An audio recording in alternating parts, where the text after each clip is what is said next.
জীৱনত আনৰ কথা ভাবি থাকিলে মানুহে কেতিয়াও একো কৰিব নোৱাৰে।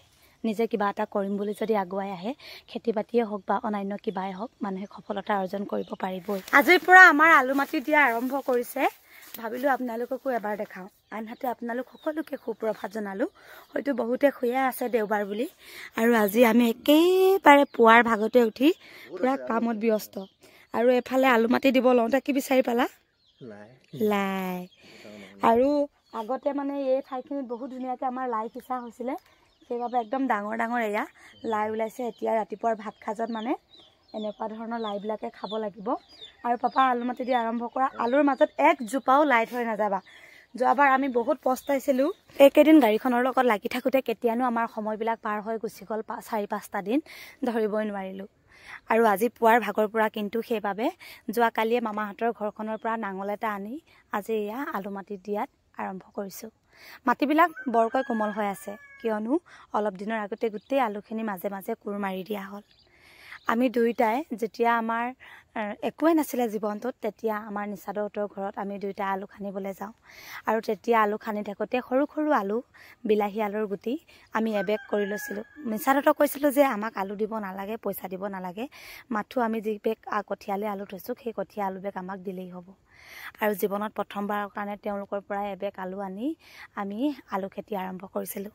তেতিয়াই কিন্তু আমি বহুতখিনি লাভ পাইছিলোঁ। আৰু সেই দিন ধৰি আজি পৰ্যন্ত চাওক আলু খেতি কৰি আছোঁ। এবাৰ কিন্তু আমি বিলাহী আলু প্ৰায় কমকৈ লগাইছোঁ।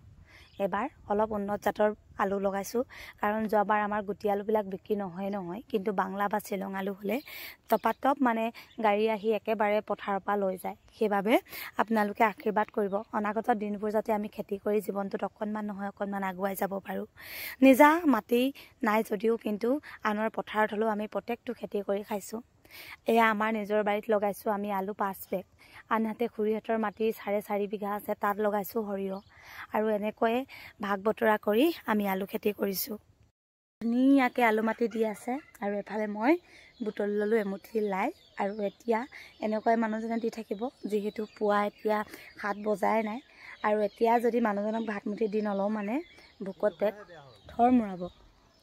আলু মাটিবিলাক দিয়াৰ পাছত পাতিবিলাক ইমান যে ধুনীয়া লাগিছে নহয়নে? আৰু কিমাননো দিন হৈছিলে আমাৰ আলুখিনি ইমান যে ধুনীয়াকৈ ডাঙৰ হৈ আহিলে। আৰু এতিয়া কিন্তু পাতত দৰৱ মাৰিব লাগিব, নহ'লে পাতবিলাক সকলো কুচকাই গৈ আধাতে মৰি যাব। সেইবাবে এতিয়া ইয়াত ইণ্ডফিল বুলি এটা দৰৱ আছে পাতত দিয়া, সেই দৰৱটো মাৰিব লাগিব। আৰু আলুখিনি মাটি দিয়া আমাৰ অকণমান পলম হ'ল, আৰু সেইটো মূৰৰ পৰা এনেকৈ কৰি গোটেইখিনি আমাৰ আলু, যিবিলাক আলু আমি কাটি কাটি ৰুইছিলোঁ, সেই আলুখিনি মানে প্ৰডাকশ্যনটো অকণমান বেছি। আৰু যিখিনি মানে গোটা গোটা কৰি ৰুইছিলোঁ সেইখিনি অকণমান প্ৰডাকশ্যনটো কম। এয়া দেখিছে নহয়, গছবিলাকৰ ৰোগটোৱে কয় এইখিনি অকণমান গছখিনি ভাল হোৱা নাই, আনহাতে এইখিনি গছ বহুত বেছি ধুনীয়া হৈছে। আৰু এতিয়া যিহেতু ৰাতিপুৱাৰ সময়, ভাত বনাব লাগে। আজিলৈ আপোনালোকক ইমানতে বিদায় দিছোঁ। ধন্যবাদ।